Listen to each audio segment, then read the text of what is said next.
உலகமெங்கும் பரவி வாழும் என் தமிழ் உறவுகள் அனைவருக்கும் இனிய மதிய வணக்கம். உதகையிலிருந்து உங்கள் அன்பு சகோதரி வெனிட்டா மேரி. தினந்தோறும் உங்களுக்கு சொல்கிறத தான் சொல்ல போகிறேன். நேற்று வந்துட்டு ஆப்பிள் செடியை பற்றி உங்களுக்கு நான் சொல்லிட்டேன். இன்றைக்கி இந்த மலரை பற்றி சொல்ல போகிறேன். உதகையில் இருக்கிற மலர் வகைகளில் இதுவும் ஒரு வகையான ஒரு மலராக திகழ்கிறது. இந்த வகையானது எல்லா கலர்லேயுமே இருக்கும். ஒவ்வொரு வண்ணமும் ஒவ்வொரு விதமாக இருக்குமே. இதோடைய தண்டு பார்த்திங்கன்னா இவ்வளோ நீளமாக இருக்குது பாருங்கள். இந்த பூவிலேருந்து விதை எடுக்க முடியாது, கட்டிங்ஸ் போட முடியாது.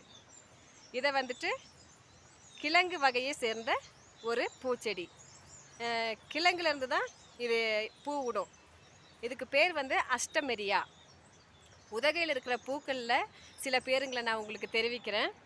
இதனுடைய பேர் வந்து அஷ்டமெரியா, டேலியா, கிளாடியா, லிடியா, அதே மாதிரி அஜேலியா, கிஜேனியா அப்படின்னு சொல்லிட்டு எல்லா பூ வகையிலையுமே யா அப்படின்ற ஒரு எழுத்து கண்டிப்பாக வரும்.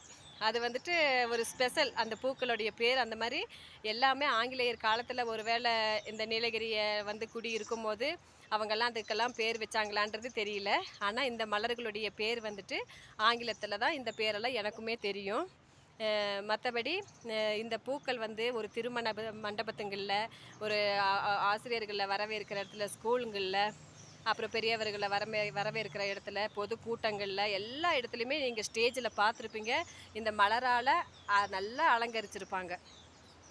இது வந்து ஒரு அன்பை தெரிவிக்கக்கூடிய ஒரு விதமாக, எவ்வளோ ஒரு பகைவராக இருந்தாலுமே இந்த மலர் கொத்தை கொண்டு போய் கையில் கொடுத்து சமாதானம் பண்ணிடுறாங்க. அவ்வளோ ஒரு மகத்துவத்துவம் கொண்டது மலர்களுக்கு உள்ளது. சமாதானத்தை கொண்டு வந்து கொடுத்துரும். மனசில் இருக்க கவலை எல்லாம் போயிடும். அந்த மாதிரி இப்போ இந்த உலகத்தில் வந்து எவ்வளோ ஒரு காரியங்கள், நல்ல காரியங்கள் இருக்குது இல்லையா? அந்த மாதிரி இது வந்துட்டு உண்மையாலுமே ஒரு மகிழ்ச்சி உள்ள ஒரு விஷயம். ஊட்டி, நீலகிரி மலை மாவட்டத்தில் இன்னும் நிறைய வகை பூவானதெல்லாம் இருக்குது. சில பேருக்கு தெரிஞ்சிருக்கும், சில பேர் வந்து பேர் போட்டிருப்பாங்க. நீங்கள் பொட்டானிக்கல் கார்டன் வந்திருக்கும் போது நீங்கள் கவனிக்காமல் ஆர்வ கோளாறில் போயிருப்பீங்க. இந்த மலரை நல்லா பார்த்து வச்சுக்கோங்க. இந்த மலருடைய பேர் அஷ்டமெரியா.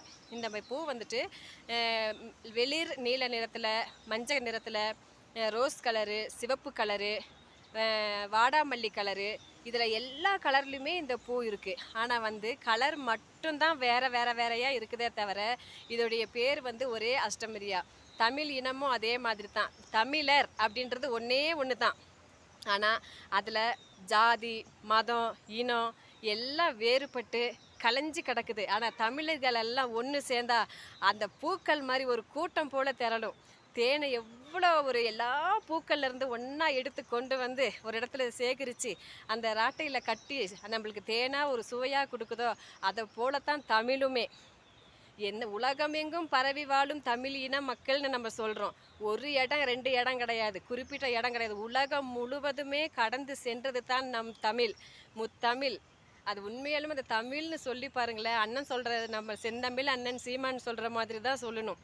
ஏன்னு கேட்டிங்கன்னா, தமிழ் தமிழ் தமிழ் தமிழ் தமிழ் தமிழ் தமிழ் தமிழ்னு சொல்லும் போது அதில் அமிழ்தும் சேர்ந்து வரும். அமிழ்துன்னு சொல்லும் போது தமிழும் சேர்ந்து வரும். இது எவ்வளோ எல்லாத்துக்குமே தெரியும். இருந்தாலும் அந்த தமிழ் உணர்வை நம்மக்கிட்ட கொண்டு வந்தது செந்தமிழண்ணன் சீமான் அவர்களே.